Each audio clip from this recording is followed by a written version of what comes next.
Thank you. And just to say at the beginning, if the bugle goes off in the middle of this, then I will just stop. But hopefully I should be finished before then. Good morning, and thank you for inviting me to speak to you today. It's truly an honour to speak here, and it's humbling to follow Peter, who, along with the other members of his family, is a repository of uniquely valuable knowledge gained through generations of experience successfully working the land that quite literally forms this wonderful island that we live our lives upon. As I've said, I'm honoured that you all invited me to speak here, but that is not the full story. As well as that feeling of honour, I feel somewhat intimidated. Why intimidated? Well, because unlike Peter, I have almost no knowledge and virtually no experience of what it takes to capture the power of nature and literally turn soil into food. Every time I speak to you, every time I visit your farms, I learn a little more about the enormous pressures you all face when running a farming business. But when I speak to you and hear about these pressures, as I struggle to understand the levels of capital needed, or catch my breath at the never-ending barrage of paperwork you process, or the ever higher expectations of stewardship the island places upon you, all of which we've added to the already colossal, never-ending task of working with nature, I don't ever see fear on your faces. I only see determination to both succeed today and to secure a future for the farmers and the island of tomorrow. So if I lack that knowledge, the question springs to mind, what am I doing speaking at your farming conference? I'm the second generation non-farmer in my family. In just 2 generations, my family has lost the knowledge and experience that you all have. Like most islanders, farming is something that I appreciate the product of, both the food you all provide and the landscapes that you create. But farming is not something that I have ever lived. This means, in essence, that within 50 years, my family and I have lost the ability to feed ourselves and those around us. We've become entirely dependent on others, on you to create food for us. But in doing so, we've also demanded that you do it with less. Less land, less staff, less chemistry, less money. We've wanted to pay less at the till, and we've wanted to pay less through taxes. And of course, all the while, we've asked you to do more, pay more, and produce more. That is not sustainable. When people think about sustainability, their mind turns to the natural environment. But in this island, there is no untouched wilderness. The natural environment means the farmed environment. And so the long-term sustainability of our natural environment, our countryside, means we need a sustainable farming economy. Indeed, we need a sustainable farming ecosystem. But to do that, we need people like me, people who do not farm. Indeed, people like Jeremy Clarkson, as Peter mentioned, to understand not just the end products of farming, but also the business of farming and all that it takes. So whilst I lack the knowledge and experience that you all have, my job is to do the opposite of speak to you. It is to listen to you, to learn from you and to use all that I learn to help others in government, excuse me, to understand all that it takes to run a farming business. Succeeding in that means being able to unlock greater support that will help you access new technologies and new markets, as Peter described, as well as protecting you against poor weather, wage rises and staff shortages. Securing a sustainable future for farming means securing a sustainable future for Jersey's rich and beautiful countryside. These 6 words are the very first words of the Rural Economy Strategy 2017, and they're incredibly important because they tie government to the understanding that farming is the countryside. And their impact has already helped government understand that it needs to do more, to pay more for the work you do. However, whilst they are important, they are also dangerous because with these words, it becomes easy to lazily slip back into the idea that as long as the countryside looks fine, then farming must be fine. This, to be honest, is Jeremy Clarkson's style thinking before he bought his farm. However, whilst we need change, I'm not going to suggest the government buys a farm in order to learn how hard it is to farm.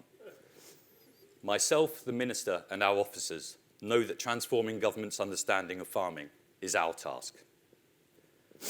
What is fascinating is that we know islanders get it.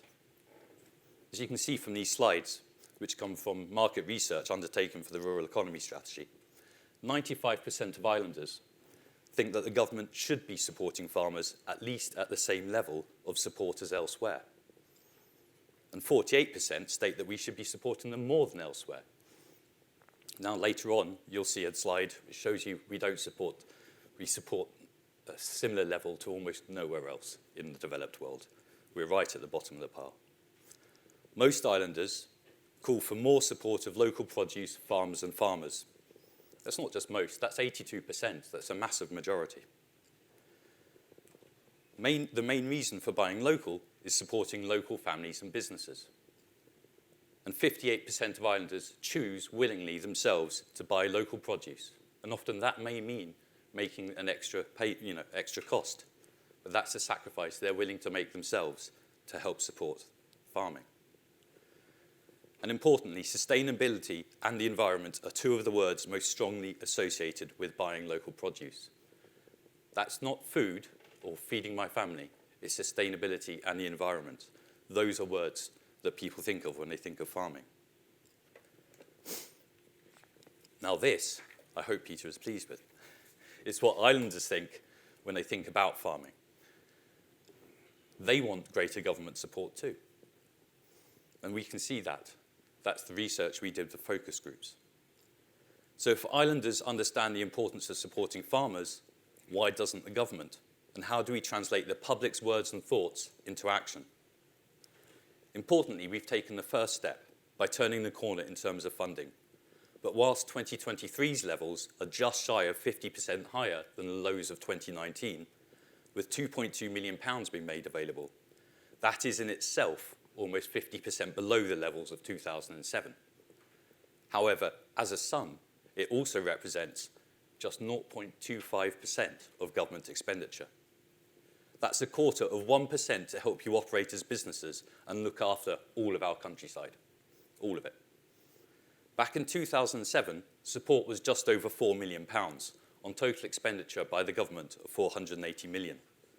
That was about 0.8% of government expenditure, which means that whilst costs and pressures have increased enormously on your industry, and during a period in which the sector has led the island in terms of adopting technology and increasing productivity, the total reward has been that the government's commitment to the industry has been reduced by about 2/3. If you look back as far as 1987, agricultural support was actually 4.9% of government expenditure. Now, honestly, I cannot see us getting back to that level again anytime soon. But we can aim, in my view, for 0.8%. I think that's a good next step, and still a relatively small price to pay for the stewardship of our island's countryside. Indeed, one way to set us on that journey will be to better understand the financial contribution farmers make to the island through their countryside stewardship. This is a piece of work the department is currently undertaking with LEAF.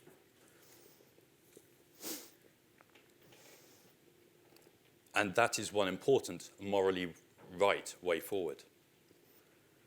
But we can also increase Tier 3 funding opportunities, such as the Rural Initiative Scheme, and so help the industry to adapt and generate its own future. We can also look at the Countryside Enhancement Scheme, which needs to be refocused on agriculture.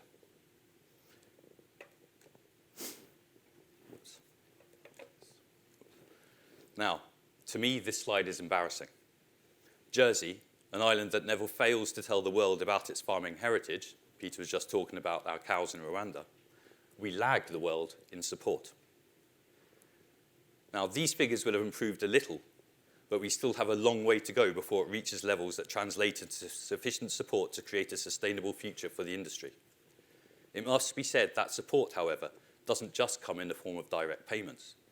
For example, the increase in the minimum wage at the beginning of next year will add over £1 million to the sector's costs. And Peter's suggestion that the industry be helped through the social security system is one that I hear. It is direct support, but not in the form of direct payment. I'm pleased to say that we are talking to Social Security about ways to reduce this burden, and I'm asking that contributions be looked at. as well as the accommodation offset. I am hopeful, but if that route doesn't prove fruitful, then we will look for other ways.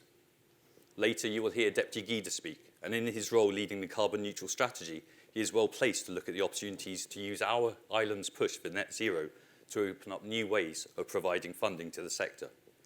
If there is a role for agriculture in achieving our carbon targets that goes beyond emissions abatement and has the potential to bring money into the industry, then we must seize it.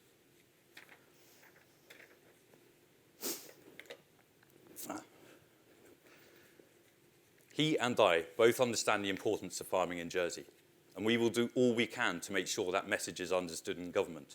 But time is running out for this state's assembly, and in my mind, it is clear that the next must ensure that the Rural Economy Strategy 2025, the document which will set out the blueprint for the 10 years to 2035, provides at the very least levels of support that realistically address the need for a sustainable farming sector.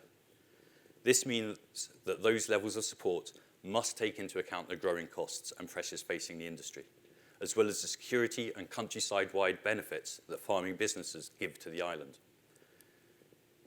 Having turned the corner, we are now in a period of consolidation, and this will be reflected in the Bridging Rural Economy Strategy that will be published in early next year.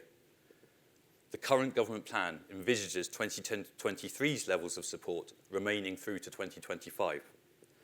But I believe we must see if we can increase them in 24 and 25, and so relieve some of that pressure before the new full rural economy strategy is published. In my mind, RES 2025 is the key. It must deliver a sustainable future for farming, and that means government must deliver sustainable funding. Now, before I finish, I'd just like to thank also the officers I work with, John and Catherine in the rural economy team. They are helping us all create a sustainable future for farming. They work incredibly hard, and I can tell you very much they are on your side. Thank you.